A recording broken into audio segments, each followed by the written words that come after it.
Hai teman-teman pintar, selamat datang di kebun bunga Bibi Bazi.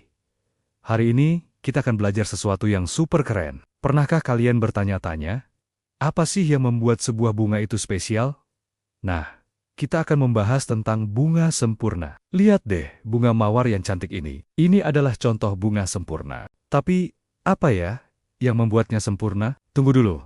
Kalau ada bunga sempurna, berarti ada juga bunga yang tidak sempurna? Betul sekali. Bunga seperti bunga salak atau bunga pada tanaman jagung itu.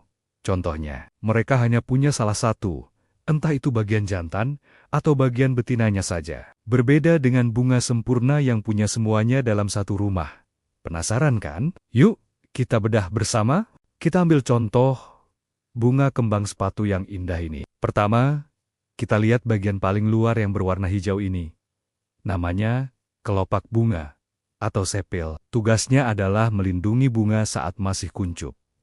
Seperti seorang penjaga yang tangguh ya. Sekarang, bagian yang paling menarik perhatian kita. Ini adalah mahkota bunga atau petal. Lihat warnanya yang cerah dan bentuknya yang cantik. Mahkota bunga ini gunanya untuk menarik perhatian serangga seperti aku, si lebah, atau kupu-kupu agar datang berkunjung. Kami datang untuk membantu penyerbukan. Selanjutnya, kita intip bagian dalamnya. Ini adalah organ reproduksi jantan.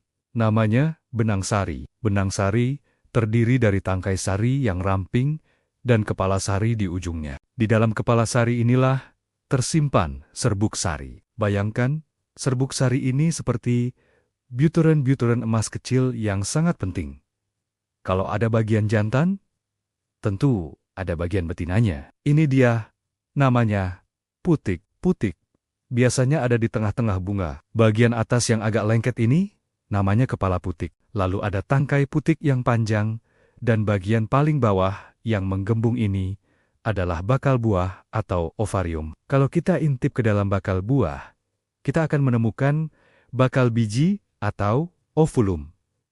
Disinilah calon tanaman baru akan tumbuh. Jadi, kenapa disebut bunga sempurna? Karena dalam satu bunga, ada benang sari si jantan dan putik si betina, tinggal bersama dalam satu rumah. Lengkap kan? Oh iya, jangan lupakan juga bagian lain yang penting. Ada dasar bunga yang menjadi tempat semua bagian tadi menempel, dan tangkai bunga yang kokoh untuk menopang seluruh keindahan bunga ini. Keuntungan punya semua bagian dalam satu bunga adalah ia bisa melakukan penyerbukan sendiri. Proses ini disebut autogami. Serbuk sari dari benang sari bisa jatuh langsung ke kepala putik di bunga yang sama.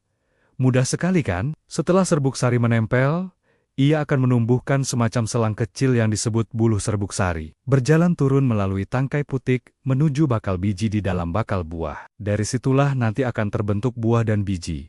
Hebat, ya? Selain kembang sepatu, ada banyak sekali contoh bunga sempurna di sekitar kita. Misalnya bunga mawar yang romantis, anggrek yang eksotis, tulip yang elegan, bunga matahari yang selalu ceria, bahkan bunga pada tanaman terong juga termasuk bunga sempurna.